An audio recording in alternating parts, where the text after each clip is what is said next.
100 రూపాయలతో వారసత్వ భూముల రిజిస్ట్రేషన్ గ్రామ వార్డు సచివాలయాల్లో త్వరలో ప్రారంభం. గ్రామ వార్డు సచివాలయాల్లో నామమాత్ర ఫీజుతో వారసత్వ భూముల సక్రమణ భాగస్వామి రిజిస్ట్రేషన్లు త్వరలో జరగనున్నాయి. సబ్ రిజిస్టర్ కార్యాలయం నిర్ధారించిన మార్కెట్ విలువ ప్రకారం సదరు ఆస్తి విలువ 10 లక్షల రూపాయలు లోపు ఉంటే 100 రూపాయలు, ఆ పైన ఉంటే 1000 రూపాయల ఫీజును స్టాంపు డ్యూటీ కింద తీసుకోనున్నారు.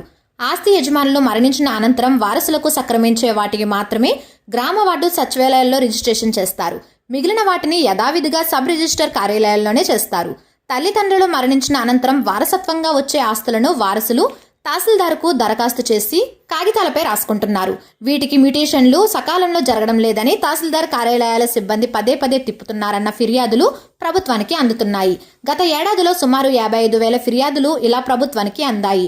మరోవైపు తమ ఆస్తికి ఎందుకు రిజిస్ట్రేషన్ చేయించాలి అనే ఉద్దేశంతో కొందరు ఉంటున్నారు. దీనివల్ల చనిపోయిన వారి పేర్లు భూముల రికార్డులో అలాగే ఉండిపోతున్నాయి. ఫలితంగా పలు సమస్యలు తలెత్తుతున్నాయి.